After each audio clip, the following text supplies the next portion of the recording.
पाकिस्तानियों से पता नहीं क्या गलती हो गई थी कि हमें हेड कोच माइक हैसन की सूरत में मिला है। क्योंकि ये जो दिन हमें आज देखने पड़ रहे हैं ये पिछले कई अरसे से, कई सालों से हम फेस कर रहे हैं। लेकिन पिछले 9-10 महीने में जब माइक हैसन को पाकिस्तान व्हाइट बॉल की सीट दी गई, उस वक्त हमें ये ख्वाब, ये ड्रीम, ये सपने दिखाए गए कि अब हम एक मुख्तलिफ टीम होकर खेलेंगे, अब हम मॉडर्न डे इंटेंट वाली क्रिकेट खेलने की तरफ जाएंगे। लेकिन इस बंदे ने दुनिया में वो जगह नहीं छोड़ी जहां पाकिस्तान क्रिकेट टीम जलील रुसवा ना हुई हो। क्योंकि यही वो बंदा है जिसने इंटेंट का चूरन आते साथ बेचना शुरू कर दिया था। यही वो बंदा है जिसने डोमेस्टिक का क्राइटेरिया वाला चूरन बेचना शुरू कर दिया था, जिस पर इसने खुद ही अप्लाई नहीं किया। इसने झूठ बोला पाकिस्तान के साथ, इसने झूठ बोला 25 से 30 करोड़ पाकिस्तानी अवाम के साथ। उसके बाद यही वो शख्स है जिसने शाहीन शाह अफरीदी को वनडे की कप्तानी दी। मुझे पता है अब बड़े लोग बोलेंगे कि यार कप्तानी देना सिलेक्शन कमेटी का या चेयरमैन वगैरह का काम होता है। भाई आप अगर किसी भी फॉर्मेट के, स्पेसिफिक फॉर्मेट के हेड कोच हो, जब तक आपकी मर्जी किसी भी फैसले में शामिल नहीं होती तो वो चीज नहीं पॉसिबल कि वो हो जाए, अगर आप एक काबिल कोच हो। वरना पिछले कई सालों में पाकिस्तान के सिस्टम में जो हो रहा है वो हो रहा है। वो शाहीन शाह अफरीदी क्या कहते हैं कल सीरीज हारने के बाद बांग्लादेश के खिलाफ, कि मुझे प्राउड है कि मेरे लड़के दिलेरी के साथ ये वनडे सीरीज खेलें। फिर माइक हैसन कहते हैं कि ये लड़के हमारा फ्यूचर हैं। बिल्कुल हमारा फ्यूचर है, मैं इन लड़कों के खिलाफ नहीं हूं। लेकिन शाहीन, उस दिलेरी का हम पाकिस्तानियों को क्या करना है जो हमें हर दफा कोई ना कोई सीरीज हरवा दे। पहले इसी दिलेरी के चक्कर में आप T20 सीरीज हारे हो बांग्लादेश के अंदर, उसके बाद आप वनडे सीरीज हारे हो बांग्लादेश के अंदर, जाते हो और जलील होकर आ जाते हो। इस इंटेंट का हमने अचार डालना है। शाहीन शाह अफरीदी इंजर्ड था, शाहीन शाह अफरीदी फुल्ली फिट नहीं था, फिर भी माइक हैसन की तरफ से उसको वनडे का कप्तान बनाया गया। कल सलमान बट ने एक बड़ा अच्छा क्वेश्चन राइज किया जो मैंने अपनी नोटबुक में लिख रखा था कि अगर खुदा ना खास्ता पाकिस्तान की टीम सीरीज हार जाए या नहीं हारे, ये वीडियो मैंने करनी थी माइक हैसन के ऊपर। और अब अनफॉर्चुनेटली हम सीरीज हार चुके हैं और अब इस टॉपिक को उठाना लाजमी है। आपको याद है मास सदाकत इस वनडे सीरीज में 3 मैचेस उसने खेले और तीनों में किस तरीके से आउट हुआ। पहले में पुल मारते हुए टॉप एज आउट, दूसरे में स्कूप मारते हुए आउट और तीसरे मैच में भी वही पुल के चक्कर में आउट। तो इसका मतलब है तीनों मैचेस के अंदर वो शॉट लगाता हुआ आउट हुआ है। उसके बाद आप आ जाओ शामिल हुसैन, पहले मैच में शॉट लगाने के चक्कर में टॉप एज, दूसरे मैच में फिर से शॉट लगाने के चक्कर में आउटसाइड टॉप एज और वो आउट। उसके बाद ये आपके खिलाड़ी हैं जो मतलब रोक नहीं रहे। यानी कि वो सलमान बट ने जो कल एक जुमला बोला वो मेरी एग्जैक्ट नोटबुक में लिखा हुआ था कि जब एक खिलाड़ी के दिल में, जहन में ये इंटेंट भर दिया जाए तो उनका हाल कुछ इस तरीके का होता है जिस तरह अब हमारी पाकिस्तान क्रिकेट का है। क्योंकि कोई भी लड़का रुकने के लिए तैयार नहीं है। साद मसूद को कल मौका दिया गया, उन्होंने डेब्यू किया वनडे का, वो कोई 30, 35, 34 उसने कोई रन्स किए कल, बड़े अच्छे रन से अंडर प्रेशर। लेकिन आप ये देखो, उसको ये पता है कि अगर मैं आगा के साथ पार्टनरशिप लंबी लेकर जाऊंगा, उल्टे सीधे शॉट नहीं लगाऊंगा, हम ये सीरीज जीत सकते हैं, हम ये मैच जीत सकते हैं। उसके बावजूद वो इंटेंट वाले चूरन के चक्कर में वो डाउन द ग्राउंड आकर शॉट लगा रहा है लड़का। क्या बात है यार, और अपनी विकेट थ्रो कर चला गया। तो इसकी समरी ये है कि इंटेंट ने आपका बेड़ा गर्क कर दिया, एक्सपोज कर दिया माइक हैसन को और आपकी कोचिंग स्टाफ को। इंटेंट कोई लड़का क्रीज पर रुकने के लिए तैयार नहीं है। T20 में किसी हद तक ये समझ आता है, लेकिन वनडे के अंदर 50 ओवर्स की गेम है, 50 ओवर्स आपको क्रीज पर रुकना होता है।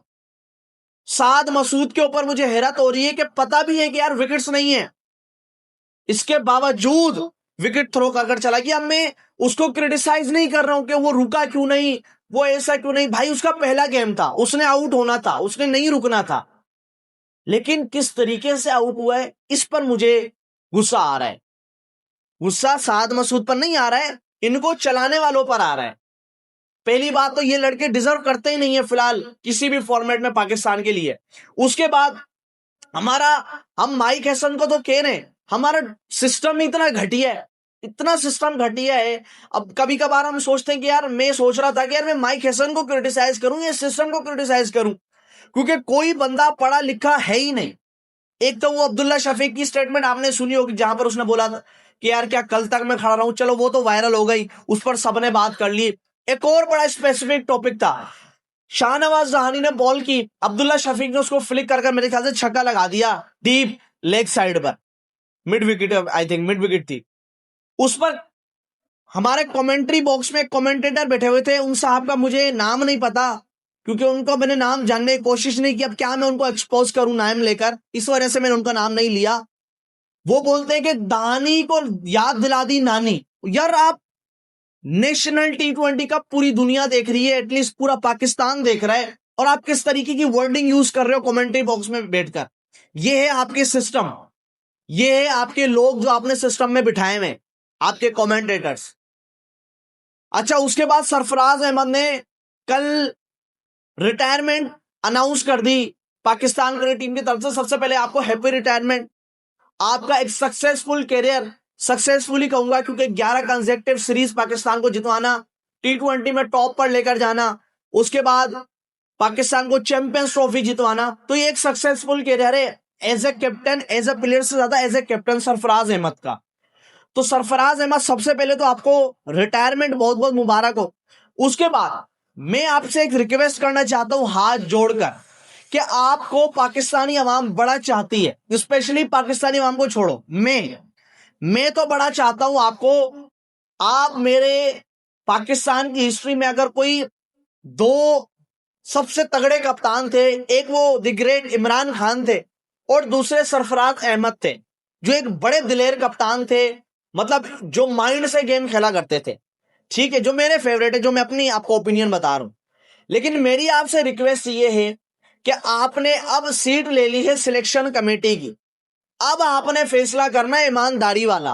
अब आपने हमें यह मौका नहीं देना कि हम आपको क्रिटिसाइज करें। नहीं, मेरा दिल चाहता कि मैं सरफराज को एक लफ्ज ही बोलूं, क्योंकि एज अ प्लेयर जितनी उसके साथ ज्यादती हो गई है, वो 2019 का वर्ल्ड कप हारने के बाद बिल्कुल फारिग करना as a player, as a captain, वो कितनी बड़ी ज्यादती थी सरफराज के साथ। तो मैं नहीं चाहता कि सरफराज को हम क्रिटिसाइज करें। मेरे भाई सरफराज भाई, देखो, आपने पाकिस्तान को 2017 में चैंपियंस ट्रॉफी जितवाई है इंडिया के खिलाफ, हमारा सर फखर से बुलंद किया है। तो सिलेक्शन कमेटी में जो डिजर्विंग लड़के हैं आपने वो खिलाने।